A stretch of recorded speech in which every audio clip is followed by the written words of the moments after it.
இன்றைய வேத வாசிப்பு கொலோசேயர் 4ஆம் அதிகாரம் 7 முதல் 10 வரையிலான வசனங்கள். பிரியமான சகோதரனும் உண்மையுள்ள ஊழியக்காரனும் கர்த்தருக்குள் எனக்கு உடன்வேளையாளுமாய் இருக்கிற தீகுக்கு என்பவன் என் செய்திகளை எல்லாம் உங்களுக்கு அறிவிப்பான். உங்கள் செய்திகளை அறியவும் உங்கள் இருதயங்களை தேற்றவும் அவனையும் உங்களில் ஒருவனாயிருக்கிற உண்மையும் பிரியமும் உள்ள சகோதரனாகிய ஓனேசிமு என்பவனையும் உங்களிடத்தில் அனுப்பியிருக்கிறேன். அவர்கள் இவ்விடத்து செய்திகளை எல்லாம் உங்களுக்கு அறிவிப்பார்கள். என்னோடு கூட காவலில் இருக்கிற அரிஸ்தர்க்கு உங்களுக்கு வாழ்த்துதல் சொல்லுகிறான். பர்னபாவுக்கு இனத்தானாகிய மார்க்கும் வாழ்த்துதல் சொல்லுகிறான்.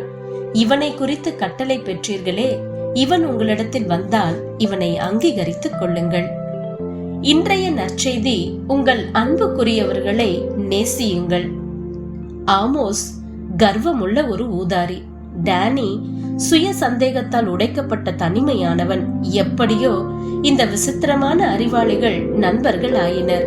சுமார் 10 ஆண்டுகள் இருவரும் ஒன்றாக சிரித்து கற்று மகிழ்ந்தனர். ஒரு நாள் இவர்களின் வேலைக்கு நோபல் பரிசு கிடைத்தது. ஆனால் டேனி ஆமோஸின் சுயநலமான போக்கை சகிக்க கூடாமல் தாங்கள் இதற்கு மேல் நண்பர்களாய் இருக்க முடியாது என்று கூறினார். 3 நாட்கள் கழித்து ஆமோஸ் ஒரு கொடுமையான செய்தியோடு தொலைபேசியில் அழைத்தார்.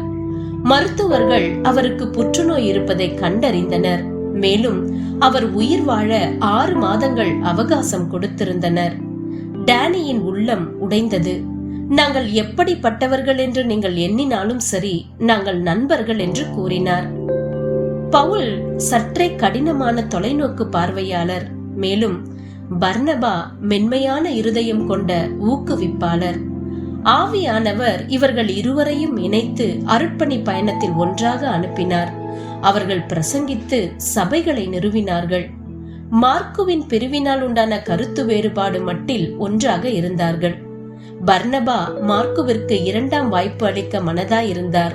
ஆனால் பவுல் அவர் இனி நம்பிக்கைக்குரியவர் அல்ல என்றார். ஆகவே இருவரும் பிரிந்தனர். இறுதியில் பவுல் மார்க்குவை மன்னித்தார். 3 நிருபங்களை அவருடைய வாழ்த்துக்களோடு ஆரம்பித்தோ அல்லது அவரை பாராட்டி நிறைவோ செய்துள்ளார். உங்களின் இன்றைய சூழ்நிலை எப்படியோ, யாருடனாகிலும் உங்களுக்கு உறவில் பிரிவு இருந்தால் ஒப்புரவாக முயலுங்கள். அவர்களை நீங்கள் எவ்வளவு நேசிக்கிறீர்கள் என்று சொல்வதற்கும் காண்பிப்பதற்கும் இதுதான் நேரம்.